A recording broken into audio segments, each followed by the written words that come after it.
ਬੰਦੇ ਦੇ ਪ੍ਰਸੰਗ ਵਿੱਚ ਸਾਰਾ ਅੱਗਾ ਪਿੱਛਾ ਜੋ ਹੁਣ ਤੱਕ ਦੀ ਇਤਿਹਾਸਕ ਖੋਜ ਵਿੱਚੋਂ ਲੱਭ ਸਕਿਆ ਸੰਖੇਪ ਹੇਠਾਂ ਲਾ ਦਿੱਤਾ ਹੈ ਤੇ ਉਸ ਵੀਰ ਬਹਾਦਰ ਦੀਆਂ ਜਿੱਤਾਂ ਤੇ ਸਫ਼ਰਾਂ ਦਾ ਨਕਸ਼ਾ ਬਣਾ ਕੇ ਦੇ ਦਿੱਤਾ ਤਾਂ ਕਿ ਪਾਠਕ ਨੂੰ ਸਮਝਣ ਵਿੱਚ ਦਿੱਕਤ ਪੇਸ਼ ਨਾ ਆਵੇ। बड़े बड़े अंग मामले जैसा कि माता कौलां दा प्रसंग, देवी पूजन का मामला, इन्हां पर सब विस्तार पड़ताल की गई है तो वो पड़ताल सारी दे दी गई है। श्री कलगीधर पिता जी के पवित्र शरीर पर कटार के हमले बाबत जो बेपता ही हुण तक सी ते मन आईयां लेखक लिखते गए सन, सारे की पड़ताल करके जिथों तक निरपक्ष खोज पता ला सकी है अपने ठिकाने सिर लिख दिता है। सो पहली वेर गुरप्रताप सूरज ग्रंथ छपण छप चुकण तो मगरों गुणी जना ने अपने विख्याना कथा ते लेखां विच इस खोज की स्वीकारता प्रगट की। श्री गुरु अर्जन देव जी के ज्योति जोत सो ज्योति जोत होने बाबत कौलां दे प्रसंग बाबत दुर्गियाने की खोज, रागमाला पर विचार, बगदाद संबंधी खोज, जगत की रचना पर सारे मतां की बहस, सो पैंदे खां वाला जंग, कलगीधर जी के साहिबजादियां दे नामां दा क्रम, 100 साखी दे आखेप,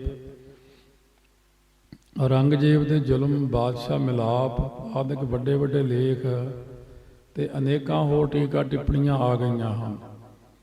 जे कदे वो वड्डे वड्डे लेख जो उदाहरां ते समाधानां दे इस ग्रंथावली विच थां थां दिते हैं, सारे इस पहली जिल्द विच दिते जांदे तां ये जिल्द बहुत वड्डी हो जाती ते सारी खोज एक थावें हो जाती, पर पाठकां नूं समझण विच वधेरे खेचल करनी पैंदी, क्योंकि जिस वेले पाठक जिस हाल नूं जिस ठिकाने पढ़ रहा है उसनूं सुखैनता ते रस तां ही है कि जे उसनूं उसे ठिकाने ते उसे वेले उधार मिल जावे।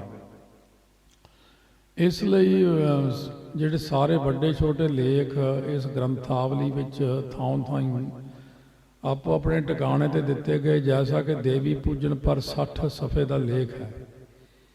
बंदे बहादुर दियां सारियां मल्लां दा नक्शा ते कितने लंबे लेख 2-3 थाएं आए ने। इस तरह उपर दसे सारे मामलों पर टूकां टिप्पणियां ने कई 100 सफ़े लए ने। सो इतिहासक मामलों के बहस करदिआं जो पोथियां ते किताबां पड़तालियां हैं उन्हां दे नाम ते उन्हां दे कई जगह सो जिहड़ा है इकतबास दिते गए हैं। किसी पोथी विचों उसका कोई हिस्सा जो प्रमाण या हवाले आदि प्रयोजन लिया जाए उन्होंने इकतबास कहते हैं। कई पाठक समझणगे कि असीं उन्हां पुस्तकां नूं पूर्ण प्रमाणिक मान लिया है ते पाठक भी उन्हां नूं पूर्ण दुरुस्त मान लैण। ऐसा करन नाल बहुत भुलना बदन का डर है। ना ही इन्हां नूं बेत बारे समझना चाहिए तो ना ही अभुल। सो इतिहासकार नूं कई वार दूसरे की उगाही ते लिखना पैंदा जिहदे नाल ओह चीज़ जिहड़ी आ सिद्ध हो सके। सो इउं जे वो उगाही ठीक ना होवे तां सच्चे इतिहासकार तो भी गलती हो सकती। मसलन गुरशोभा एक ग्रंथ है, इसके प्रमाण असां कई जगह दिते हैं।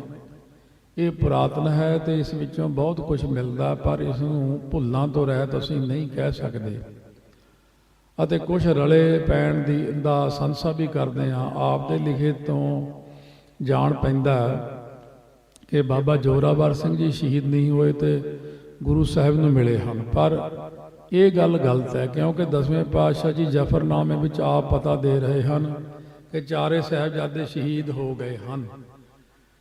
सो लिखा है चिहा शुद्ध के चूं बचगा कुश्त चार, ते सारा सिख इतिहास सहमत है कि चारे साहिबजादे शहीद हो गए से। सो गुरशोभा की गल गलत हुई। जे अपने आत्मक रूप में बाबा जी साहिबां पास आए तो कवि सैनापत जी उस मेल नूं दर्शा रहे हैं, तद उन्हां दे वरतों लफ्ज सफट नहीं। फिर सोचो कि जे बाबा जोरावर सिंह जी जिउंदे हुंदे ਤੇ ਮਿਲਦੇ ਤਾਂ ਗੁਰੂ ਜੀ ਉਹਨਾਂ ਨੂੰ ਅੰਤ ਸਮੇਂ ਗੱਦੀ ਜਾਂ ਜਥੇਦਾਰੀ ਜਾਂ ਬੰਦੇ ਨਾਲ ਉਸਦੇ ਸਿਰ ਤੇ ਜਾਂ ਉਸਦੇ ਸਿਰ ਤੇ ਥਾਪੇ ਜਥੇ ਵਿੱਚ ਉਹਨਾਂ ਨੂੰ ਕਿਉਂ ਨਾ ਥਾਪਦੇ। ਇਸ ਤਰ੍ਹਾਂ ਇਸ ਗ੍ਰੰਥ ਵਿੱਚ ਆਪਣੀਆਂ ਉਕਾਈਆਂ ਹਨ। ਗੋ ਸਾਨੂੰ ਬਹੁਤ ਸਾਰੇ ਹਾਲਾਤ ਇਸ ਤੋਂ ਸਹੀ ਮਿਲਦੇ ਹਨ, ਪਰ ਸਾਰੇ ਹਾਲਾਤ ਠੀਕ ਨਹੀਂ ਹਨ। ਦੱਖਣ ਜਾਂਦਿਆਂ ਦਸਵੇਂ ਸਤਿਗੁਰਾਂ ਦੇ ਨਵੇਂ ਵਿਆਹ ਦੀ ਇੱਕ ਸਾਖੀ ਵਿੱਚ ਦਿੱਤੀ ਹੈ।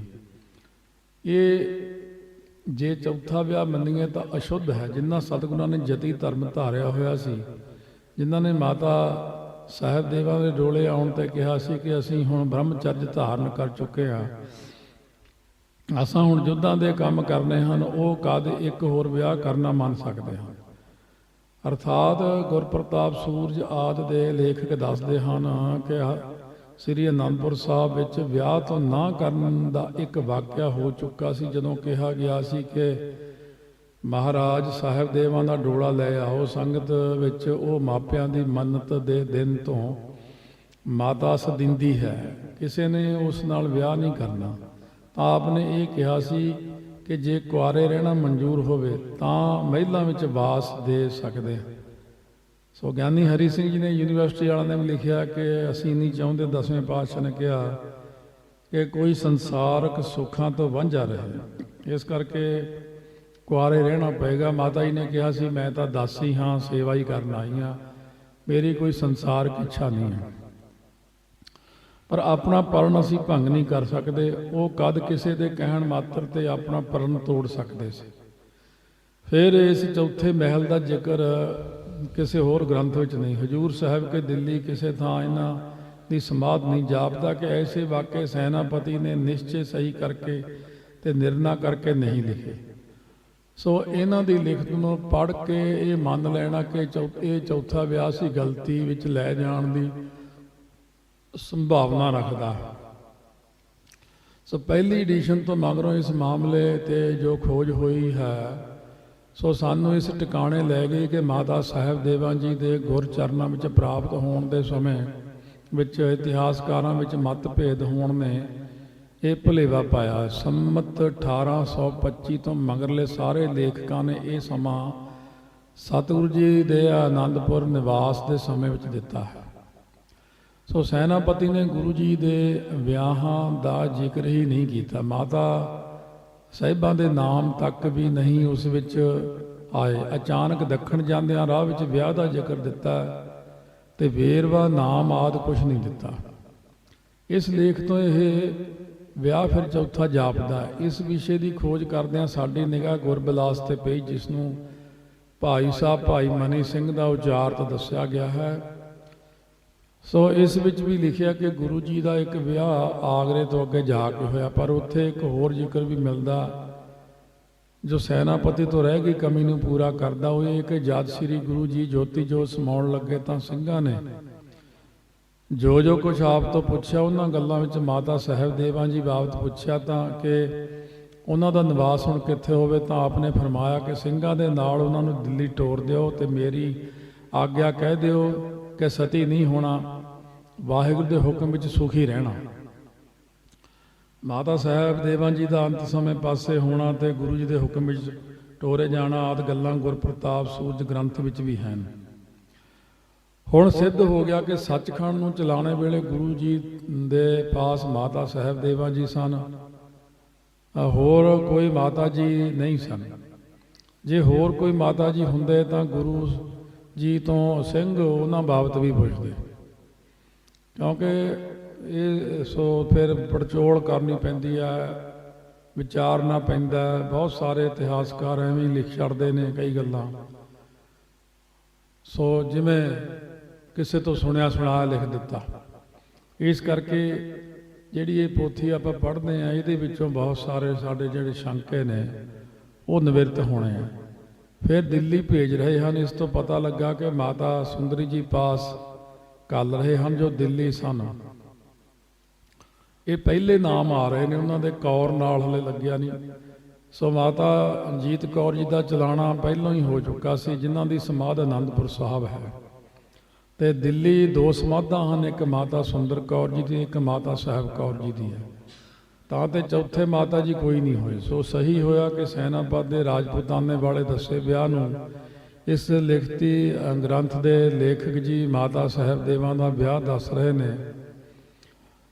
ਜਿਸ ਤੋਂ ਪਤਾ ਲੱਗ ਗਿਆ ਕਿ ਸੈਨਾਪਤੀ ਤੇ ਇਸ ਲੇਖਕ ਨੇ ਮਾਤਾ ਸਾਹਿਬ ਦੇਵਾਂ ਦਾ ਗੁਰੂ ਸ਼ਰਨ ਆਗਮਨ ਰਾਜਪੂਤਾਨੇ ਵਿੱਚ ਦੱਸਿਆ ਤੇ ਹੋਰ ਲੇਖਕਾਂ ਨੇ ਸ੍ਰੀ ਅਨੰਦਪੁਰ ਸਾਹਿਬ ਦੇ ਵਿੱਚ ਦੱਸਿਆ। ਇਹ ਭੁਲੇਖਾ ਹੈ। ਤਾਂ ਤੇ ਮਾਤਾ ਸਾਹਿਬ ਕੌਰ ਜੀ ਦੀ ਸ਼ਰਨ ਪ੍ਰਾਪਤੀ ਦੇ ਸਮੇਂ ਵਿੱਚ ਮਤਭੇਦ ਹੈ ਜੋ ਸੋ ਉਸ ਟਪਲੇ ਦਾ ਕਾਰਨ ਹੈ ਜੋ ਸੈਨਾਪਤ ਤੋਂ ਲੱਗਦਾ ਹੈ। ਜੇ ਸਾਡੀ ਖੋਜ ਇਸ ਗ੍ਰੰਥ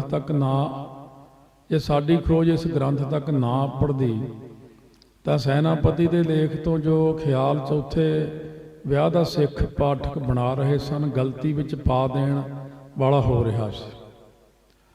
ਸੋ ਇਸ ਗੱਲ ਤੇ ਸਾਰੇ ਸਹਿਮਤ ਹਨ ਕਿ ਸੋ ਸ੍ਰੀ ਸਾਹਿਬ ਦੇਵਾ ਜੀ ਦੇ ਮਾਪਿਆਂ ਨੇ ਬੀਬੀ ਗੁਰੂ ਅਰਪਨ ਦਾ ਸੰਕਲਪ ਛੱਡਿਆ ਸੀ ਤੇ ਉਹਨਾਂ ਨਗਰ ਵਿੱਚ ਪ੍ਰਸਿੱਧ ਸੀ।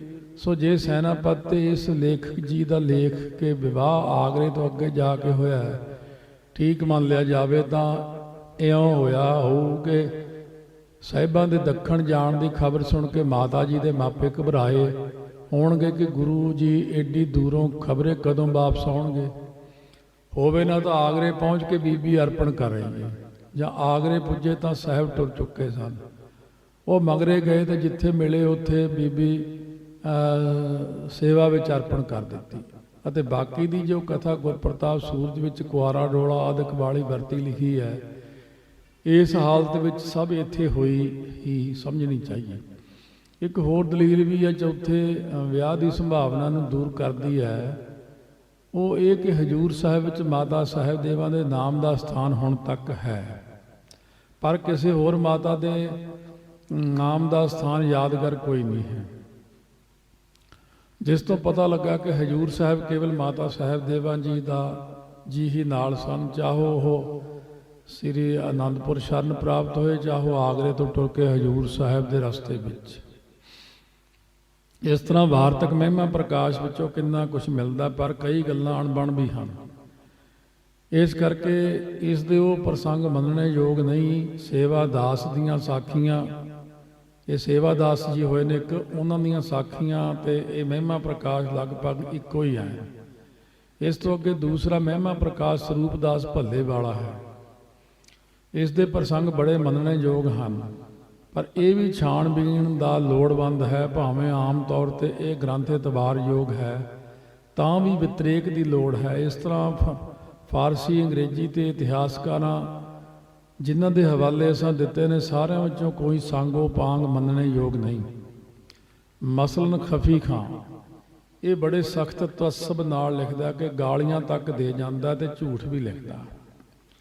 ਇਸ ਤਰ੍ਹਾਂ ਸੈਰਲ ਮੁਤਾਖਰੀਨ ਹੈ। ਭਾਈ ਕਰਮ ਸਿੰਘ ਜੀ ਨੂੰ ਇਹਨਾਂ ਦੀ ਮਤਾਲਿਆ ਬਹੁਤ ਸੀ। ਉਹ ਇਹਨਾਂ ਨੂੰ ਜ਼ਹਿਰੀਲਾ ਤੇ ਝੂਠ ਵਾਲਾ ਲਿਖਦੇ ਸਨ। ਅਸਲ ਵਿੱਚ ਅਜੇ ਦੂਰਅੰਦੇਸ਼ੀ ਦੀ ਬਹੁਤ ਲੋੜ ਹੈ, ਕਿਉਂਕਿ ਪੁਰਾਣੇ ਗ੍ਰੰਥ ਸਾਰੇ ਚਾਨਣੇ ਵਿੱਚ ਆ ਗਏ ਨਹੀਂ ਸਹੀ ਹੁੰਦੇ, ਤੇ ਨਾਲ ਹੀ ਇਤਿਹਾਸ ਖੋਜ ਦਾ ਕੰਮ ਸਾਡੇ ਵਿੱਚ ਅਜੇ ਠੀਕ ਤਰ੍ਹਾਂ ਨਾਲ ਨਹੀਂ ਹੋਇਆ। ਦਰੁਸਤੀ ਤੇ ਇੰਜ ਪੁੱਜੀਦਾ ਕਿ ਬਹੁਤ ਸਾਰੇ ਇਤਿਹਾਸਕ ਲੇਖਕਾਂ ਨੂੰ ਪੜ੍ਹਿਆ ਜਾਵੇ ਤਦ ਪਰਸਪਰ ਵਿਰੋਧ ਤੇ ਮਿਲਵੇਂ ਹਾਲਾਤ ਵਿੱਚੋਂ ਸੱਚ ਪ੍ਰਗਟ ਹੁੰਦਾ, ਤੇ ਲੇਖਕਾਂ ਦੇ ਦਿਲੀ ਝੁਕਾਊ ਤਵੱਸਬ ਜਾਣ ਕੇ ਕੀਤੀਆਂ ਭੁੱਲਾਂ ਤੇ ਉਕਾਈਆਂ ਨਿੱਤਰ ਆਉਂਦੀਆਂ ਨੇ। ਗ੍ਰਿਫਨ ਵਰਗੇ ਸਿੱਖਾਂ ਦੇ ਇਤਿਹਾਸਕਾਰ ਦੇ ਲੇਖਾਂ ਨੂੰ ਤਾਂ ਪੜ੍ਹਦਿਆਂ ਹੀ ਥੋਹ ਪੈ ਜਾਂਦਾ ਕਿ ਇਹ ਸ਼ਖਸ ਜਾਣ ਬੁੱਝ ਕੇ ਇਸ ਕਿਸਮ ਦੇ ਰੌਂ ਵਿੱਚ ਹਾਲਾਤ ਲਿਖ ਰਿਹਾ ਹੈ ਕਿ ਸਿੱਖਾਂ ਦੇ ਨੌਜਵਾਨਾਂ ਵਿੱਚ ਆਪਣੇ ਪਿਛਲਿਆਂ ਬਜ਼ੁਰਗਾਂ ਦਾ ਫਖਰ ਨਾ ਪੈਦਾ ਹੋਵੇ। ਇਹ ਤੋੜਨ ਦੀ ਗੱਲ ਹੈ। ਕਈ ਇਤਿਹਾਸਕਾਰ ਐਸੇ ਗਲਤ ਵੀ ਹੋਏ ਲੇਖਕ, ਹੁਣ ਵੀ ਇਹ ਬਹੁਤ ਚੀਜ਼ਾਂ ਚੱਲ ਰਹੀਆਂ, ਤੁਸੀਂ ਤਾਂ ਨੋਟ ਨਹੀਂ ਕਰਨਾ। ਉਹ ਤਾਂ ਸਭ ਆਪਣੇ ਸੰਗਤਾਂ ਦਾ ਘਰਾਂ ਹੀ ਬੈਠੀਆਂ ਹੁੰਦੀਆਂ, ਬਸ 5 ਬਾਣੀਆਂ ਪੜ੍ਹੀਏ ਕਿ 2 ਪੜ੍ਹੀਏ ਕਿ ਇੰਨਾ ਕਰੀਏ ਕਿ ਰੋਟੀ ਪਾਣੀ ਦੇ ਚੱਕਰ ਰਹਿੰਦਾ, ਇਧਰ ਨੂੰ ਕੋਈ ਵੀ ਨਹੀਂ ਪੈਂਦਾ। ਮੈਂ ਸੋਚਦਾ ਸੀ ਅੱਜ ਵੀ ਕਿਸੇ ਨੇ ਕੱਖ ਨਹੀਂ ਕੀਤਾ, ਬਸ ਉਹ ਰੌਲਾ ਪਾਉਣ ਜੋਗੇ ਜਕਾਰੇ ਛੱਡ ਲਏ, ਦੇਖ ਦੇਖ ਫਤਿਹ ਕਹਿ ਲਈ, ਪੰਥ ਕੀ ਜੀਤ। ਕਰਨਾ ਕੀ ਹੈ, ਕੰਮ ਤਾਂ ਕੋਈ ਕੀਤਾ ਹੀ ਨਹੀਂ ਕਿਸੇ ਨੇ। ਸੋ ਇਹ ਬਾਬਾ ਸੰਤ ਬਾਬਾ ਜਰਨੈਲ ਸਿੰਘ ਜੀ ਖਾਲਸਾ ਨੇ ਇਹ 1980 ਦੇ ਵਿੱਚ ਗੁਰਦੁਆਰਾ ਨਾਭਾ ਸਾਹਿਬ ਅਸੀਂ 1 ਮਹੀਨਾ ਠਹਿਰਦੇ, ਉੱਥੇ ਟੌੜਾ ਸਾਹਿਬ ਮਿਲਣ ਆਏ। ਸੰਤ ਕਹਿੰਦੇ ਵੀ ਟੌੜਾ ਸਾਹਿਬ ਆ ਇੱਕ ਕੰਮ ਤਾਂ ਕਰ ਦਿਓ ਤੁਸੀਂ ਵੀ, ਇਹ ਜਿਹੜਾ ਗੁਰੂ ਨਾਨਕ ਪ੍ਰਕਾਸ਼ ਸੂਰਜ ਪ੍ਰਕਾਸ਼ ਹੈ ਇਹਨੂੰ ਥੋੜ੍ਹਾ ਜਿਹਾ ਸੁਧਾਈ ਕਰਨ ਦੀ ਲੋੜ ਹੈ, ਬਹੁਤ ਕੁਝ ਗਲਤ ਲਿਖਿਆ। ਸੰਤ ਸਰਜੀਤ ਸਿੰਘ ਜੀ ਮਨੀ ਮਾਜਰਾ ਚੰਡੀਗੜ੍ਹ ਕੋਲ ਪੈਂਦਾ, ਉਹ ਵੈਦ ਵੀ ਸੀਗੇ ਤੇ ਲਿਖਾਰੀ ਵੀ ਅੱਛੇ ਸੀ। ਉਹ ਕਹਿੰਦੇ ਇਹ ਸੇਵਾ ਮੈਂ ਕਰਦਾ, ਮੈਨੂੰ ਉੱਥੇ ਸ੍ਰੀ ਅੰਮ੍ਰਿਤਸਰ ਸਾਹਿਬ 2 ਕਮਰੇ ਦੇ ਦਿਓ, ਨਾਲ 2 ਸੇਵਾਦਾਰ ਦੇ ਦਿਓ ਤੇ ਮੈਂ ਕਰਦਾ ਸ਼ੁਰੂ। ਕਹਿੰਦੇ ਜੀ ਹਾਂ ਜ਼ਰੂਰ ਕਰਾਂਗੇ ਜ਼ਰੂਰ ਕਰਾਂਗੇ। ਉਹ ਗੱਲਾਂ ਹੀ ਰਹਿ ਗਈਆਂ, ਬਸ ਨਾ ਹੋਇਆ ਨਾ ਕਰਿਆ। ਉਹ ਇਹ ਬਹੁਤ 1980 ਦੀ ਗੱਲ ਹੈ। ਇਹ ਚੀਜ਼ਾਂ ਜਿਹੜੀਆਂ ਹੁੰਦੀਆਂ, ਜਿਹੜੇ ਬੇਗਾਨੇ ਇਤਿਹਾਸਕਾਰ ਹੁੰਦੇ ਨੇ, ਉਹ ਸਾਡੇ ਇਤਿਹਾਸ ਨੂੰ ਗਲਤ ਲਿਖ ਕੇ ਆਉਣ ਵਾਲੇ ਸਮੇਂ ਦੇ ਵਿੱਚ ਸਾਡੇ ਬਜ਼ੁਰਗਾਂ ਦੇ ਉੱਤੇ ਸਾਡੀ ਸ਼ਰਧਾ ਨਾ ਬਣੇ। ਤਾਂ ਕਿ ਇਹ ਤਾਂ ਬੜੀਆਂ ਗੱਲਾਂ ਨੇ, ਹੁਣ ਗ੍ਰੰਥ ਬੜੇ ਬਦਲਦੇ ਆ। ਹੁਣ ਜਿਹੜੇ ਪੁਰਾਣੇ ਗ੍ਰੰਥ ਨੇ ਉਹ ਤਾਂ ਸਾਰੇ ਲੁਕੋਤੇ, ਨਵੇਂ ਆਪਣੇ ਹਿਸਾਬ ਕਿਤਾਬ ਦੇ ਛਾਪ ਤੇ, ਤਾਂ ਕਿ ਪੜ੍ਹ ਕੇ ਬੰਦਾ ਨਾਸਤਕ ਹੋ ਜਾਏ। ਬਹੁਤ ਸਾਰੀਆਂ ਗੱਲਾਂ ਤਾਈਓ ਇਹ ਮੈਂ ਵੀ ਪਹਿਲੀ ਵਾਰ ਹੀ ਪੜ੍ਹ ਰਿਹਾ ਕਿ ਚੌਥੇ ਵਿਆਹ ਦੀ ਗੱਲ ਆਈ ਹੈ। ਇਹ ਐਵੇਂ ਫਜ਼ੂਲ ਗੱਲ ਹੈ। ਸੋ ਜਿਨ੍ਹਾਂ ਦੇ ਅੰਦਰ ਅਥਾਹ ਸ਼ਰਧਾ ਹੈ ਉਹਨਾਂ ਨੂੰ ਸ਼ਰਧਾ ਹੈ, ਪਰ ਜਿਨ੍ਹਾਂ ਦੇ ਅੰਦਰ ਸ਼ਰਧਾ ਨਹੀਂ, ਜਿਨ੍ਹਾਂ ਨੇ ਮੇਥੀ ਲਿਆ ਕਿ ਨੌਜਵਾਨਾਂ ਨੂੰ ਆਉਣ ਵਾਲੇ ਸਮੇਂ ਦੇ ਵਿੱਚ ਵਿਗਾੜਨਾ, ਖਰਾਬ ਕਰਨਾ, ਸ਼ਰਧਾ ਤੋੜਨੀ ਸੰਗਤ ਦੀ, ਉਹ ਐਸੀਆਂ ਚੀਜ਼ਾਂ ਲਿਖਦੇ ਨੇ। ਪਰ ਕਈ ਜਿਹੜੇ ਅੰਗਰੇਜ਼ ਇਤਿਹਾਸਕਾਰਾਂ ਨੇ ਜਾਣ ਕੇ ਐਸਾ ਨਹੀਂ ਕੀਤਾ, ਉਹਨਾਂ ਨੂੰ ਤਾਂ ਵਾਕਿਆਤ ਗਲਤ ਮਿਲਣੇ। ਕਈ ਬੰਦੇ ਜੇ ਲਿਖਣਾ ਚਾਹੁੰਦੇ ਸੀ ਉਹਨਾਂ ਨੂੰ ਸਹੀ ਨੌਲੇਜ ਨਹੀਂ ਮਿਲੀ। ਕਿਉਂ? ਉਹ ਜ਼ਮਾਨਾ ਦੇਖੋ, ਆਪਣੀਆਂ ਜਿੰਨੀਆਂ ਉਮਰਾਂ ਆਪਣੇ 50 ਸਾਲ ਦੀ ਆ, ਕੋਈ 40 ਦੀ, ਕਿਤੇ 60 ਦੀ, ਦੇਖੋ ਵਿਚਾਰ ਕੇ ਪਿੱਛੇ ਕਿਹੋ ਜਿਹਾ ਹਿਸਾਬ ਕਿਤਾਬ ਜਿਹਾ ਹੁੰਦਾ ਸੀ। ਆ ਪਹਿਲਾਂ ਕਾਲਾ ਜਿਹਾ ਹੀ ਫੋਨ ਹੁੰਦਾ ਸੀ, ਤਾਰ ਵਾਲਾ, ਤੇ ਗੁਆਂਢੀਆਂ ਦੇ ਬੁੱਕ ਕਰਾ ਕੇ ਆਉਣਾ, ਫਿਰ ਕਾਲ ਆਉਣੀ, ਫਿਰ ਉਸ ਤੋਂ 100 ਸਾਲ ਪਿੱਛੇ ਮਾਹੌਲ ਕਿਹਾ, ਉਸ ਤੋਂ 100 ਸਾਲ ਹੋਰ ਪਿੱਛੇ ਮਾਹੌਲ ਕਿਹਾ ਜਾ ਸੀ।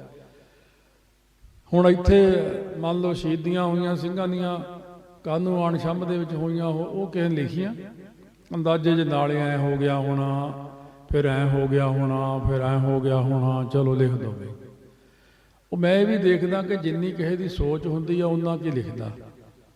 ਇਸ ਕਰਕੇ ਕਹਿੰਦੇ ਨੇ ਭਾਈ ਗੰਡਾ ਸਿੰਘ ਜੀ ਨੇ ਖੋਜ ਤੋਂ ਲੱਭਿਆ ਕਿ ਮਹਾਰਾਜਾ ਰਣਜੀਤ ਸਿੰਘ ਬਾਬਤ ਤੇ ਉਹਨਾਂ ਦੇ ਮਗਰੋਂ ਪੰਜਾਬ ਵਿੱਚੋਂ ਜਾਣ ਕੇ ਝੂਠੀਆਂ ਖਬਰਾਂ ਹਿੰਦੁਸਤਾਨ ਦੇ ਅਖਬਾਰਾਂ ਵਿੱਚ ਘੱਲੀਆਂ ਜਾਂਦੀਆਂ ਸਨ ਤੇ ਸਰਕਾਰ ਅੰਗਰੇਜ਼ੀ ਨੂੰ ਵੀ ਬਣਾਵਟੀ ਮਰਾਸਲੇ ਖਬਰਾਂ ਦੇ ਖਾਸ ਪ੍ਰਯੋਜਨਾਂ ਦੀ ਸਿੱਧੀ ਅਰਥ ਖੁਦ ਗਰਜਾਂ ਤੇ ਰਾਜ ਦਰੋਹੀਆਂ ਵੱਲੋਂ ਜਾਂਦੇ ਸਨ। ਸੋ ਉਹਨਾਂ ਖਬਰਾਂ ਦੇ ਆਧਾਰ ਤੇ ਪੱਛਮੀ ਇਤਿਹਾਸਕਾਰਾਂ ਨੇ ਬਹੁਤ ਉਕਾਈਆਂ ਖਾਧੀਆਂ ਹਨ।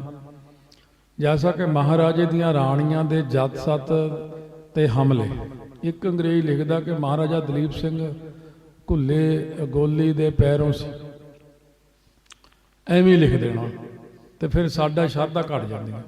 ਹੋਰ ਲਿਖਦੇ ਹਨ ਕਿ ਘੁੱਲੋ ਮਾਸ਼ਕੀ ਸੀ, ਹੁਣ ਹੋਰ ਗੱਲ ਕਰਤੀ, ਤੇ ਘੁੱਲੋ ਗੋਲੀ ਘੁੱਲੋ ਮਾਸ਼ਕੀ, ਪਾਣੀ ਛਿੜਕਣ ਵਾਲਾ, ਤੇ ਰਾਣੀ ਜਿੰਦਾਂ ਦੇ ਨਾਲ ਮਾੜਾ ਤਲਕ ਰੱਖਦਾ ਸੀ। ਤੇ ਇਹਨਾਂ ਲੇਖਕਾਂ ਨੂੰ ਇੰਨੀ ਖੋਜ ਕਰਨ ਦੀ ਵੀ ਵੇਲ ਨਹੀਂ ਕਿ ਪਤਾ ਤਾਂ ਕਰ ਲੈਣ ਕਿ ਘੁੱਲੋ ਆਦਮੀ ਸੀ ਜਾਂ ਤੀਵੀਂ। ਉਧਰ ਜਦ ਮਹਾਰਾਜਾ ਦੇ ਰੋਜ਼ਨਾਮ 'ਚ ਆਦਿਕ ਪੜ੍ਹੋ ਤਾਂ ਰਾਣੀਆਂ ਨਿਰਦੂਸ਼ਿਤ ਸਨ ਬਿਲਕੁਲ। ਆਮ ਅਕਲ ਦੇ ਅਨੁਮਾਨ ਦੀ ਗੱਲ ਵੀ ਇਹੋ ਹੈ ਕਿ ਇਹ ਗੱਲ ਮੰਨੀ ਜਾ ਸਕਦੀ ਕਿ ਜਿਸ ਪਾਤਸ਼ਾਹ ਨੂੰ ਕਲਕੱਤੇ ਤੋਂ ਖਬਰਾਂ ਪਹੁੰਚਦੀਆਂ ਹਨ ਤੇ ਕਾਬਲ ਦੇ ਹਾਲ ਮਾਲੂਮ ਹਨ, ਆਪਣੇ ਮਹਿਲਾਂ ਦੇ ਹਾਲ ਤੋਂ ਉਹ ਲੁਕੇ ਰਹਿਣ ਤੇ ਕਿ ਉਹ ਇੰਨਾ ਨੀਵਾਂ ਹੋ ਸਕਦਾ ਕਿ ਆਪਣੇ ਮਹਿਲਾਂ ਦੀ ਕਮਜ਼ੋਰੀ ਨੂੰ ਝੱਲ ਸਕੇ।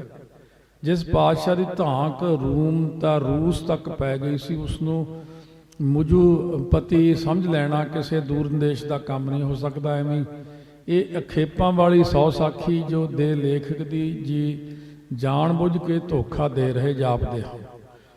100 ਸਾਲ ਸਿੱਖਾਂ ਨੂੰ ਇਸ ਅਖੇਪ ਹੋਈ ਪੋਥੀ ਨੇ ਹੈਰਾਨ ਕੀਤਾ, ਖਾਸ ਕਰ ਨਾਮਧਾਰੀਆਂ ਨੇ ਇਸ ਤੇ ਬੜੀ ਟੇਕ ਰੱਖੀ ਹੈ ਤੇ ਅਨੇਕਾਂ ਪ੍ਰੇਮੀ ਘਰ ਛੱਡ ਕੇ ਰਵਾਲਸਰ ਜਾ ਕੇ ਔਖੇ ਹੋਏ ਤੇ ਹੋਰ ਤਰ੍ਹਾਂ ਮੁਸ਼ਕਲਾਂ ਦੇ ਮੂੰਹ ਆਏ। ਭਾਈ ਸੰਤੋਖ ਸਿੰਘ ਜੀ ਨੇ ਵੀ ਇਸ ਪੋਥੀ ਨੂੰ ਸਾਰਾ ਸੱਚ ਮੰਨ ਕੇ ਕਈ ਉਕਾਈਆਂ ਖਾਧੀਆਂ ਨੇ। ਅਸਲ ਵਿੱਚ ਭਾਈ ਰਾਮ ਕੌਰ ਜੀ ਨੇ ਕੋਈ ਕਥਾ ਕੀਤੀ ਤੇ ਉਹ ਲਿਖੀ ਗਈ, ਇਹ ਗੱਲ ਹੋ ਸਕਦੀ ਹੈ ਤੇ ਦਰੁਸਤ ਹੋ ਸਕਦੀ ਹੈ। 100 ਸਾਖੀ ਕਹਿੰਦੀ ਹੈ ਕਿ ਉਹ ਸਾਖੀਆਂ 500 ਹਨ। ਇਹ ਗੱਲ ਇਸ ਪ੍ਰਚਲਿਤ 100 ਸਾਖੀ ਦੀ 93ਵੀਂ ਸਾਖੀ ਵਿੱਚ ਵੀ ਲਿਖੀ ਹੈ ਕਿ ਸਾਖੀਆਂ 500 ਹਨ, 100 ਸਾਖੀ ਸਾਨੂੰ ਹੁਕਮ ਸੀ। ਸੋ ਕਾਬਲੀ ਸੋ ਮੂਲ ਨੂੰ ਮਿਲੀ, ਕਾਬਲੀ ਮਲ ਨੂੰ ਮਿਲੀ ਇਹ।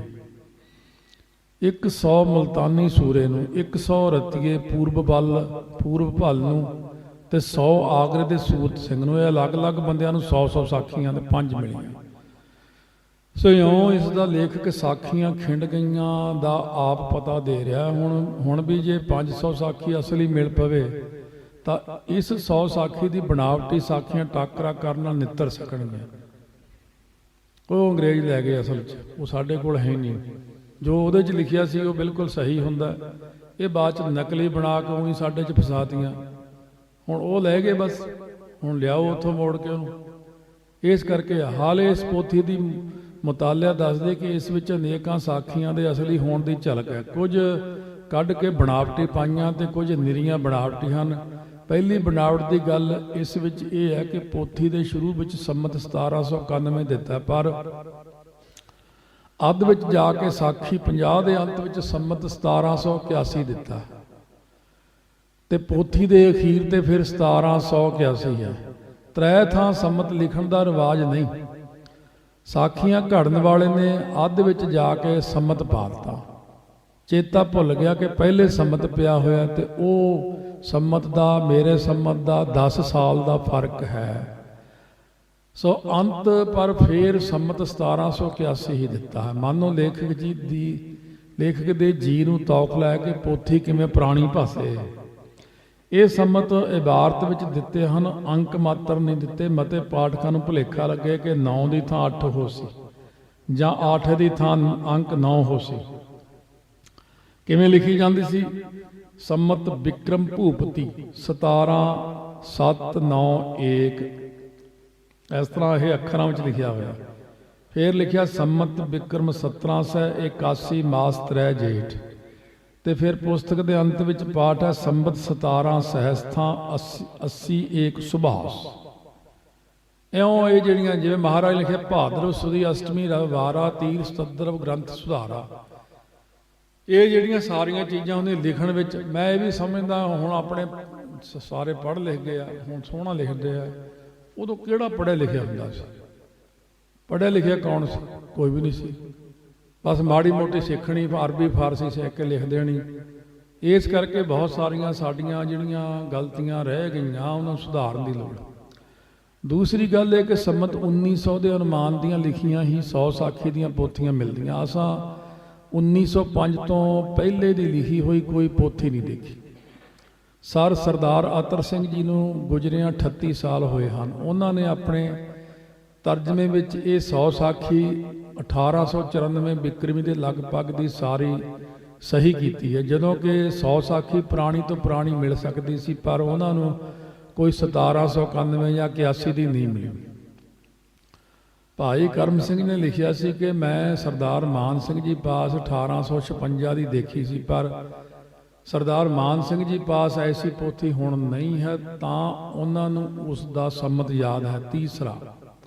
ਤੀਸਰੇ 100 ਸਾਖੀ ਵਿੱਚ ਜੋ ਪਛੀਨ ਗੋਈਆਂ ਹਨ ਉਹ ਅਸਲੀ ਪੋਥੀ ਵਿੱਚ ਸਨ ਕਿ ਨਹੀਂ, ਤੇ ਜੇ ਸਨ ਤਾਂ ਕਿਵੇਂ, ਪਤਾ ਨਹੀਂ। ਪਰ ਹੁਣ ਵਾਲੀ ਪੋਥੀ ਵਿੱਚ ਵੱਧ ਤੋਂ ਵਿਆਘਾਤ ਹਨ, ਅਰਥਾਤ 10ਵੇਂ ਪਾਤਸ਼ਾਹ ਦੇ ਮੁੜ ਕੇ ਆਉਣ ਬਾਬਤ ਉਹਨਾਂ ਦੇ ਭਵਿੱਖਤਵਾਕ ਜੋ ਦਿੱਤੇ ਹਨ ਉਹ ਆਪੋ ਵਿੱਚ ਵਿਰੋਧੀ ਹਨ। ਇਹ ਬੜੀ ਬਿਮਾਰੀ, ਸਾਰਿਆਂ ਨੂੰ ਆਪਣੀ ਵਡਿਆਈ ਕਰਾਉਣ ਦੀ ਬੜੀ ਇੱਛਾ ਰਹਿੰਦੀ ਆ। ਉਹ ਜਿਵੇਂ ਭਾਈ ਬੰਨੋ ਜੀ ਨੇ ਦੂਜਾ ਸਰੂਪ ਰਚ ਲਿਆ, ਇਹ ਭਾਈ ਬੰਨੋ ਵਾਲੀ ਬੀੜ ਬਣ ਗਈ, ਫਿਰ ਖਾਰੀ ਬੀੜ ਕਹਿਤੀ ਮਹਾਰਾਜ ਨੇ। ਹਰੇਕ ਅਸਲ ਵਿੱਚ ਇਹ ਜਿਹੜੀਆਂ ਗਲਤੀਆਂ ਜਿੰਨੀਆਂ ਵੀ ਹੁੰਦੀਆਂ, ਇਹ ਇਸ ਕਰਕੇ ਹੁੰਦੀਆਂ ਕਿ ਮੇਰਾ ਨਾਮ ਬਣ ਜੇ ਬਸ ਦੁਨੀਆ 'ਚ, ਚਾਹੇ ਪੁੱਠੇ ਢੰਗ ਨਾਲ ਹੀ ਬਣ ਜਾਏ। ਸਾਰੇ ਬੰਦੇ ਜਿਹੜੇ ਨਾ ਵਡਿਆਈ ਦੇ ਭੁੱਖੇ, ਪੈਸੇ ਦੇ ਭੁੱਖੇ ਹੁੰਦੇ ਆ। ਭਾਈ ਮਨੀ ਸਿੰਘ ਜੀ ਕਦੇ ਇਹ ਭੁੱਲ ਨਹੀਂ ਸਨ ਕਰ ਸਕਦੇ ਕਿ ਜੋ ਨਾਮ ਭਾਈ ਗੁਰਦਾਸ ਦੀ ਵਾਰ ਵਿੱਚ ਨਹੀਂ, ਉਹਨਾਂ ਦੀਆਂ ਸਾਖੀਆਂ ਦੇ ਕੇ ਉਹਨਾਂ ਨੂੰ ਭਾਈ ਦੀ ਵਾਰ ਦੀਆਂ ਸਾਖੀਆਂ ਕਹਿ ਦੇਣ। ਪਰ ਸਭ ਤੋਂ ਵੱਡਾ ਸਬੂਤ ਉਹ 2 ਲਿਖਤੀ ਨੁਸਖੇ ਵਿੱਚ ਪੋਥੀ ਦੇ ਹਨ ਜੋ 1890 ਤੇ 1864 ਦੇ ਲਿਖੇ ਹੋਏ ਮਿਲੇ ਹਨ, ਜਿਨ੍ਹਾਂ ਵਿੱਚ ਕਿ ਇਹ ਸਾਖੀਆਂ ਨਹੀਂ ਸਨ। ਸੋ ਇਸੇ ਤਰ੍ਹਾਂ 6ਵੇਂ ਸਤਿਗੁਰਾਂ ਦਾ ਗੁਰਬਿਲਾਸ, ਅਸਲ ਗੁਰਬਿਲਾਸ ਨਾਨਕਸਰ ਹੈ। ਕਈਆਂ ਨੇ ਦਰਸ਼ਨ ਕੀਤੇ ਉਹਦੇ ਛਾਪੇ ਵੱਲੇ ਤੋਂ, ਉਹ ਅਫਰਾ ਹੈ ਸੀ, ਅਡਰਾ ਹੈ ਸੀ। ਛਾਪੇ ਵੇਲੇ ਤੋਂ ਵੱਖਰਾ ਸੀ ਉਹ, ਪਰ ਅਕਾਲੀ ਅੰਦੋਲਨ ਦੇ ਬਾਅਦ ਉਹ ਪੋਥੀ ਉੱਥੇ ਨਹੀਂ ਮਿਲਦੀ, ਗਾਇਬ ਕਰਤੀ। ਇਸ ਤਰ੍ਹਾਂ 11ਵੀਂ ਵਾਰ ਦਾ ਜੋ ਟੀਕਾ ਅੱਜ ਕੱਲ੍ਹ ਮਿਲਦਾ, ਉਹ ਪਿੱਛੇ ਟੋਲ ਕਰਦਿਆਂ ਸਾਂ 1864 ਤੱਕ ਦਾ ਲਿਖਤੀ ਦੇਖਿਆ, ਪਰ ਜੋ ਅਸਲੀ ਟੀਕਾ ਹੈ ਸੀ ਤੇ ਨਾਨਕਸਰ ਵਿੱਚ ਹੈ ਸੀ, ਤੇ ਜਿਸ ਦੀ ਨਮੂਨਾ ਮਾਤਰ ਨਕਲ ਖਾਲਸਾ ਸਮਾਚਾਰ ਵਿੱਚ ਕਦੇ ਛਪੀ ਸੀ, ਉਹ ਨਾ ਉੱਥੇ ਮਿਲਦਾ, ਨਾ ਟੋਲ ਵਿੱਚ ਅਜੇ ਕਿਤੇ ਲੱਭਿਆ ਹੀ ਨਹੀਂ, ਕਿੱਥੇ ਗਾਇਬ ਕਰਤਾ ਹੈ। ਸ਼ਰਾਰਤੀ ਅੰਸਰ ਵਿੱਚੇ ਹੁੰਦੇ ਨੇ, ਸਾਰੀਆਂ ਚੀਜ਼ਾਂ ਸਾਂਭ ਕੇ ਰੱਖਣੀਆਂ ਪੈਂਦੀਆਂ, ਗੌਰ ਕਰਦੇ ਨਹੀਂ ਹੈ ਸਾਰਿਆਂ ਦੇ। ਆਪਾਂ ਨੂੰ ਜੇ ਗੁਰਦੁਆਰੇ ਆ ਗਿਆ ਆਪਾਂ ਲੱਗਦਾ ਵੀ ਸ਼ਰਧਾਲੂ ਹੈ, ਵੀ ਸ਼ਰਧਾਲੂ ਹੈ, ਪਤਾ ਨਹੀਂ ਵਿੱਚ ਕੌਣ ਆ ਜੇ ਗਲਤ ਬੰਦਾ। ਇਸ ਤਰ੍ਹਾਂ ਇੱਕ ਗੁਰਬਿਲਾਸ ਪਾਤਸ਼ਾਹੀ 10ਵੀਂ ਬਾਬਤ ਅੱਜ ਕੱਲ੍ਹ ਖਾਲਸਾ ਸਮਾਚਾਰ ਵਿੱਚ ਇੱਕ ਸੱਜਣ ਵੱਲੋਂ ਨੋਟ ਛਪ ਰਹੇ ਹਨ। ਇਹ ਥੋੜੀ ਪਿਛਲੀ ਗੱਲ ਚੱਲ ਰਹੀ ਹੈ। ਇਹ ਉਹ ਸ਼ਾਇਰ ਕਿ ਜਿਸ ਦੀ ਬਾਬਤ ਭਾਈ ਕਰਮ ਸਿੰਘ ਨੇ ਲਿਖਿਆ ਹੈ ਕਿ ਇਸ ਦੇ ਕਰਤਾ ਨੇ ਇਸ ਨੂੰ ਕ੍ਰਿਤ ਭਾਈ ਮਨੀ ਸਿੰਘ ਜੀ ਲਿਖ ਦਿੱਤਾ। ਇਹ ਲਿਖਤੀ ਸ਼ਾਇਰ ਹੈ। ਇਸੇ ਤਰ੍ਹਾਂ ਇੱਕ 10ਵੇਂ ਪਾਤਸ਼ਾਹ ਦਾ ਜੀਵਨ ਹੋਰ ਹੈ ਜਿਸ ਦਾ ਨਾਮ ਸਿੰਘ ਸਾਗਰ ਹੈ। ਇਸ ਦੇ ਕਰਤਾ ਦਾ ਨਾਮ ਭਾਈ ਵੀਰ ਸਿੰਘ ਬੱਲ ਹੈ ਤੇ ਸੰਮਤ 1884 ਬਿਕਰਮੀ ਇਸ ਦੇ ਲਿਖੇ ਜਾਣ ਦਾ ਹੈ। ਇਹ ਦੋਏ ਗ੍ਰੰਥ ਸਾਡੇ ਪਾਸ ਹਨ। ਸੋ ਜਿਵੇਂ ਅੱਜ ਕੱਲ੍ਹ ਕਈ ਪੋਥੀਆਂ ਗੁਟਕਿਆਂ ਤੇ ਇੱਕ ਨਾਂ ਲਿਖਿਆ ਹੁੰਦਾ ਹੈ, ਸੋਧਕ ਭਾਈ ਮੋਹਨ ਸਿੰਘ। ਕੌਣ ਹੈ? ਪਤਾ ਨਹੀਂ ਕੌਣ ਹੈ। ਬਾਬਾ ਮੋਹਨ ਸਿੰਘ ਪਿੰਡਾਂ ਵਾਲੇ ਆ ਜਾਂ ਬਾਹਰ ਵਾਲੇ ਬਾਬਾ ਮਨਮੋਹਨ ਸਿੰਘ ਹੈ, ਕਿ ਜਾਂ ਮੋਹਨ ਸਿੰਘ ਘੁਰਲਾਣਾ ਜਥੇ 'ਚ ਹੁੰਦਾ ਸੀ ਉਹ ਹੈ, ਕਿ ਜੇ ਕਿਹੜਾ ਮੋਹਨ ਸਿੰਘ? ਉਹੀ ਮੋਹਨ ਸਿੰਘ ਵੱਲ ਲਿਖ ਲਓ, ਕਿਹੜਾ ਕਿਸੇ ਨੂੰ ਪਤਾ ਲੱਗਣਾ। ਇਹ ਜੀ ਸਾਨੂੰ ਫਲਾਣੇ ਥਾਂ ਤੋਂ ਚੀਜ਼ ਮਿਲੀ ਸੀ, ਇਹ ਫਲਾਣੇ ਥਾਂ ਤੋਂ ਮਿਲੀ ਸੀ। ਸਿਰਫ ਕੀ ਹੈ ਵੀ ਪੋਥੀ ਛਪ ਜੂ, ਰੁਪਈਆ 100-200 ਦੀ ਕੀਮਤ ਰੱਖਾਂਗੇ, ਸਾਨੂੰ ਪੈਸਾ ਕਮਾਇਆ ਜਾਊ, ਪੜ੍ਹਨੇ ਵਾਲਾ ਭਾਵੇਂ ਨਰਕਾਂ ਨੂੰ ਜਾਵੇ ਸਵਰਗਾਂ ਜਾਵੇ, ਸਾਨੂੰ ਕੀ। ਇਹ ਤਾਂ ਆਪਾਂ ਹੀ ਥੋੜ੍ਹਾ ਜਿਹਾ ਤਕੜੇ ਹੋ ਕੇ ਰਹਿਣਾ। ਸੋ ਇਸੇ ਤਰ੍ਹਾਂ ਜੇ ਟੋਲ ਕੀਤੀ ਜਾਏ ਤਾਂ ਬਹੁਤ ਚੀਜ਼ਾਂ ਲੱਭ ਸਕਦੀਆਂ ਹਨ, ਜਿਨ੍ਹਾਂ ਦੇ ਮਿਲਿਆਂ ਟਾਕਰੇ ਹੋ ਕੇ ਕਈ ਗੱਲਾਂ ਦਾ ਪਤਾ ਲੱਗੇਗਾ ਕਿ ਪਿਛੇਤਰੇ ਗ੍ਰੰਥਾਂ ਦੇ ਅਖੇਪ ਲੱਭ ਸਕਣਗੇ। ਗ੍ਰੰਥਾਂ ਦੀ ਟੋਲ ਜਾਰੀ ਰਹਿਣੀ ਚਾਹੀਏ। ਇਸ ਲੰਮੇ ਲੇਖ ਤੋਂ ਤਾਤਪਰਜ ਕੇਵਲ ਇਹੀ ਹੈ ਕਿ ਹਰੇਕ ਇਤਿਹਾਸ ਗ੍ਰੰਥ ਆਪਣੇ ਆਪ ਵਿੱਚ ਅਚੁੱਕ ਨਹੀਂ ਹੈ, ਤੇ ਸਾਡੇ ਪ੍ਰਮਾਣ ਲੈਣ ਤੋਂ ਇਹ ਨਾ ਸਮਝਿਆ ਜਾਵੇ ਕਿ ਅਸਾਂ ਹਰੇਕ ਨੂੰ ਅਚੁੱਕ ਮੰਨਿਆ। ਅਸਲ ਵਿੱਚ ਕਵੀ ਜੀ ਵੀ ਇਹੋ ਗੱਲ ਲਿਖਦੇ ਹਨ ਕਿ ਇਤਿਹਾਸ ਨੂੰ ਰਲ ਗੱਡ ਵੇਖ ਕੇ ਮੈਂ ਇਤਿਹਾਸ ਜਿਹੜਾ ਹੈ ਸਵਾਹ ਕਰਕੇ ਲਿਖ ਰਿਹਾ ਹਾਂ, ਵਧੀਆ ਕਰਕੇ ਲਿਖ ਰਿਹਾ, ਤਾਂ ਕਿ ਇਤਿਹਾਸ ਨੂੰ ਸਾਂਭਣਾ ਪੈਂਦਾ। ਹੁਣ ਜਿਹੜਾ ਕੁਝ ਮੈਨੂੰ ਪਤਾ ਸੰਤਾਂ ਵੇਲੇ ਦਾ, ਉਹ ਮੈਂ ਦੇਖਦਾ ਵੀ ਹੋਰ ਹੀ ਕੁਝ ਕਰ ਦਿੰਦਾ। ਅੱਖੀਂ ਡਿੱਠਾ ਹਾਲ ਪੁਸਤਕਾਂ ਲਿਖਦੇ ਨੇ, ਜਦੋਂ ਕਿ ਉਹਦੇ ਨਾਲ ਕੋਈ ਗੱਲ ਰਲਦੀ ਹੀ ਨਹੀਂ, ਕੋਲੋਂ ਹੀ ਬਣਾ ਕੇ ਇਹ ਲੋਕ ਮੌਕੇ ਦਾ ਫਾਇਦਾ ਅੱਖੀਂ ਡਿੱਠਾ ਹਾਲ ਲਿਖਤਾ, ਵਿੱਚ ਪੜਿਆ ਤਾਂ ਕੋਈ ਗੱਲ ਰਲਦੀ ਨਹੀਂ ਕੋਈ। ਮਤਲਬ ਕਿ 200-250 ਰੁਪਏ ਦੀ ਪੁਸਤਕ ਹੈ, ਜੇ ਛਾਪਤੀ ਸਿੱਖ ਭਾਵਨਾ ਸਹਿਤ ਲੈਣਗੇ ਤੇ ਉਹ ਇਮੋਸ਼ਨਲ ਹੋ ਕੇ ਪੜ੍ਹਨਗੇ ਤੇ ਬਸ ਸਾਡੀ ਪੁਸਤਕ ਵਿਕ ਜੂਗੀ, ਅਸੀਂ ਕਰੋੜਾਂ ਰੁਪਏ ਕਮਾ ਲੈਣੇ ਵਿੱਚ। ਅਗਲਾ ਜਾਂਦਾ ਢੱਠੇ ਖੂਜ ਜਾਵੇ, ਪਰ ਇਹ ਪੈਸੇ ਕਮਾਉਣ ਵਾਲੇ ਲੋਕ ਆ ਮੌਕਾ ਨਹੀਂ ਖਿਆਉਂਦੇ।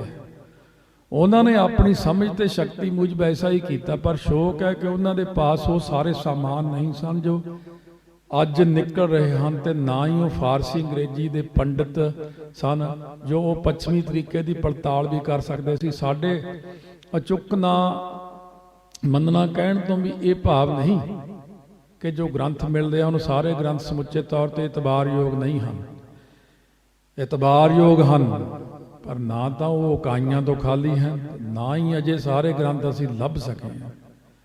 ਅਕਸਰ ਇਕਾਈਆਂ ਸੁਭਾਵਕ ਹਨ ਤੇ ਅਕਸਰ ਅਣਛਿੱਜ ਵੀ ਪੈ ਜਾਇਆ ਕਰਦੀਆਂ ਨੇ, ਕਿਉਂਕਿ ਇਤਿਹਾਸਕਾਰ ਹੋ ਕੇ ਵਾਕਿਆਤ ਨੂੰ ਕਲਮਬੰਦ ਕਰਦਾ ਤੇ ਅਕਸਰ ਦੂਜਿਆਂ ਦੀ ਉਗਾਹੀ ਦੀ ਟੇਕ ਲੈਂਦਾ ਹੈ। ਜਿਵੇਂ ਆਪਾਂ ਕੋਈ ਚੀਜ਼ ਲਿਖਣੀ ਆ, ਆਪਾਂ ਕਿਸੇ ਨੂੰ ਪੁੱਛਾਂਗੇ ਜਾ ਕੇ, ਕਹਿੰਦੇ ਉਹ ਪੁਰਾਣਾ ਬਜ਼ੁਰਗ ਇੱਕ ਬੈਠਾ ਉਹਨੂੰ ਪੁੱਛ ਲਓ, ਐ ਪੁੱਛ ਲਓ। ਜਿਵੇਂ ਇੱਥੋਂ ਦੇ ਇੱਕ ਲੇਖਕ ਸੀਗੇ, ਉਹਨਾਂ ਨੇ ਲਿਖਤਾ ਬਈ ਜਦੋਂ ਭਾਈ ਜੈਤਾ ਜੀ ਸੀਸ ਲੈਣ ਗਏ, ਫਿਰ ਉਹਨਾਂ ਨੇ ਕੀ ਕੀਤਾ, ਆਪਣੇ ਪਿਤਾ ਦਾ ਸਿਰ ਵੱਢ ਕੇ ਉੱਥੇ ਰੱਖਿਆ, ਫਿਰ ਉਹ ਉਹਨਾਂ ਦਾ ਮਹਾਰਾਜ ਦਾ ਸੀਸ ਚੁੱਕ ਲਿਆ, ਜਦੋਂ ਕਿ ਗੱਲ ਹੋਈ ਨਹੀਂ। ਇਹ ਬਹੁਤ ਵੱਡੇ ਲਿਖਾਰੀ ਨੇ ਗੱਲ ਲਿਖਤੀ, ਸਾਰਿਆਂ ਨੇ ਸੱਚੀ ਮੰਨ ਲਈ। ਉਹ ਕਿਹੜਾ ਕਿਤੇ ਗਏ ਸੀ, ਉਹ ਤਾਂ ਨਾ ਕਿਤੇ ਗਏ, ਨਾ ਅੰਮ੍ਰਿਤ ਛਕਿਆ ਸੀ ਉਹਨਾਂ ਦਾ। ਬਹੁਤ ਸਾਰੀਆਂ ਗੱਲਾਂ ਦੇਖਣ ਨਾਲ ਹੁੰਦੀਆਂ ਵੀ ਬਸ ਇਹ ਲਿਖਾਰੀ ਹੈ ਜੀ, ਲਿਖਾਰੀ ਐਸੇ ਲਿਖਾਰੀ ਕਿ ਸਾਰਾ ਮਲੀਆ ਮੇਟ ਕਰਤਾ। ਇਸ ਵਿੱਚ ਉਕਾਈ ਦੀ ਸੰਭਾਵਨਾ ਕਿਤੇ ਨਾ ਕਿਤੇ ਰਹਿ ਜਾਂਦੀ ਹੈ। ਇੱਥੇ ਅਸੀਂ ਕੇਵਲ ਇਹ ਦੱਸਣਾ ਚਾਹੁੰਦੇ ਹਾਂ ਕਿ ਜਿੰਨੇ ਗ੍ਰੰਥਾਂ ਪੋਥੀਆਂ ਦੇ ਹਵਾਲੇ ਜਗ੍ਹਾ ਜਗ੍ਹਾ ਦਿੱਤੇ ਗਏ ਨੇ, ਸਿਵਾਏ ਭਾਈ ਗੁਰਦਾਸ ਜੀ ਦੇ, ਭਾਈ ਨੰਦ ਲਾਲ ਜੀ ਆਦਿਕਾਂ ਅਤੇ ਗੁਰੂ ਸਾਹਿਬਾਂ ਦੇ ਆਪਣੇ ਲਿਖਿਆਂ ਦੇ, ਅਸਾਂ ਹੋਰ ਸਾਰਿਆਂ ਨੂੰ ਸਾਂਗੋ ਪਾਂਗੋ ਭੁੱਲ ਮੰਨ ਕੇ ਨਹੀਂ ਵਰਤਿਆ। ਉਹਨਾਂ ਦੀਆਂ ਖੂਬੀਆਂ ਤੇ ਵਾਕਿਆਤ ਦੀ ਸੱਤਿਅਤਾ ਅਸਾਂ ਨੇ ਲਈ ਹੈ ਤੇ ਉਕਾਈਆਂ ਤੋਂ ਬਚਣ ਦਾ ਯਤਨ ਕੀਤਾ ਤੇ ਪਰਸਪਰ ਮੁਕਾਬਲਿਆਂ ਤੋਂ ਸੱਚਾਈ ਖੋਜ ਲੈਣ ਦਾ ਉਪਰਾਲਾ ਕੀਤਾ। ਇਹ ਸਾਰੇ ਸਾਮਾਨ ਇਸ ਗ੍ਰੰਥ ਦੀਆਂ ਇਤਿਹਾਸਕ ਗੱਲਾਂ ਦੀ ਦਰੁਸਤੀ ਲਈ ਟੂਕਾਂ ਟਿੱਪਣੀਆਂ ਦੀ ਸ਼ਕਲ ਵਿੱਚ ਜਗ੍ਹਾ ਜਗ੍ਹਾ ਦਿੱਤੇ ਹੋਏ ਨੇ। ਐਸਾ ਕਰਨ ਵਿੱਚ ਖੋਜ, ਮਿਹਨਤ, ਖਰਚ ਤੇ ਸਮਾਂ ਆਪਣੀ ਵੱਲੋਂ ਜਿੰਨਾ ਬਣ ਪਿਆ ਲਾਇਆ। ਇਹ ਕੰਮਾਂ ਵਿੱਚ ਕੋਈ ਮਦਦ ਵੀ ਨਹੀਂ ਕਰਦਾ ਹੁੰਦਾ। ਕੰਮ ਤਾਂ ਕਰਨ ਵਾਲੇ ਬਹੁਤ ਨੇ, ਇੱਧਰ ਉੱਧਰ ਪੈਸਾ ਜਾ ਰਿਹਾ ਕੌਮ ਦਾ, ਬਸ ਖਰਾਬ ਹੋ ਰਿਹਾ ਪੈਸਾ। ਚੱਜ ਦੀ ਗੱਲ ਕੋਈ ਵੀ ਨਹੀਂ ਕਰਦਾ। ਸੋ ਫੇਰ ਵੀ ਕਿਹਾ ਨਹੀਂ ਜਾ ਸਕਦਾ ਕਿ ਸਾਰੇ ਟਿਕਾਣੇ ਖੋਜ ਕੇ ਲਾਏ ਜਾ ਚੁੱਕੇ ਹਨ, ਤਾਂ ਜੋ ਲਾਏ ਹਨ ਖਤਾ ਤੋਂ ਖਾਲੀ ਹਨ। ਭੁੱਲ ਨਾਮ ਕਰਤਾਰ ਦਾ ਹੈ, ਪੁਰਖ ਦਾ ਕੰਮ ਪੌਰਖ ਹੈ। ਸੋ ਜੋ ਕੁਝ ਲਗਭਗ 9 ਵਰਸ ਵਿੱਚ ਬਣ ਪਿਆ ਹਾਜ਼ਰ ਹੈ ਸਭ ਦੇ ਸਾਹਮਣੇ। ਕਹਿੰਦੇ ਭਾਈ ਵੀਰ ਸਿੰਘ ਜੀ, ਭਾਈ ਸੰਤੋਖ ਸਿੰਘ ਜੀ ਨੂੰ 20 ਸਾਲ ਲੱਗੇ ਗੁਰਪ੍ਰਤਾਪ ਸੂਰਜ ਗ੍ਰੰਥ ਗੁਰੂ ਨਾਨਕ ਪ੍ਰਕਾਸ਼ ਲਿਖਣ ਵਿੱਚ। 9 ਸਾਲ ਭਾਈ ਵੀਰ ਸਿੰਘ ਨੂੰ ਲੱਗੇ। 29 ਸਾਲਾਂ ਵਿੱਚ ਇਹ ਗ੍ਰੰਥ ਸੋਧ ਕੇ ਸਿਰਫ ਤਿਆਰ ਹੀ ਹੋਇਆ। ਕੌਮ ਦੇ ਲੇਖੇ ਜ਼ਿੰਦਗੀ ਲਾਈ ਉਹਨਾਂ ਨੇ। ਸੋ ਭੁੱਲ ਚੁੱਕ ਸੋਧਣੀ ਗੁਣੀਆਂ ਦੇ ਹੱਥ ਵਿੱਚ ਹੈ। ਜੋ ਸੱਜਣ ਆਪਣੇ ਖਿਆਲ ਮੂਜਬ ਕੋਈ ਰਹਿ ਗਈ ਉਕਾਈ 10 ਘੱਲਣਗੇ, ਉਹਨਾਂ ਦੇ ਅਸੀਂ ਧੰਨਵਾਦੀ ਹੋਵਾਂਗੇ ਤੇ ਉਹਨਾਂ ਦੀ ਲਿਖੀ ਗੱਲ ਉੱਤੇ ਅਗਲੀ ਵੇਰ ਦੀ ਛਪਾਈ ਵੇਲੇ ਪੂਰੀ ਗੌਰ ਕਰ ਲਈ ਜਾਵੇਗੀ। ਸੰਪਾਦਕ ਸਾਵਣ 1991 ਬਿਕਰਮੀ ਨੂੰ ਇਹ ਲੇਖ ਲਿਖਿਆ ਗਿਆ ਹੈ। ਸੋ ਦੂਸਰੀ ਵੇਰ ਦੀ ਛਪਾਈ ਦੀ ਭੂਮਿਕਾ। ਇਹ ਗ੍ਰੰਥ 1926 ਈਸਵੀ ਦੇ ਆਰੰਭ ਵਿੱਚ ਆਰੰਭ ਹੋਇਆ ਤੇ 1934 ਦੇ ਸਤੰਬਰ ਵਿੱਚ ਤਿਆਰ ਹੋ ਕੇ ਛਪ ਕੇ ਪੂਰਾ ਹੋ ਗਿਆ।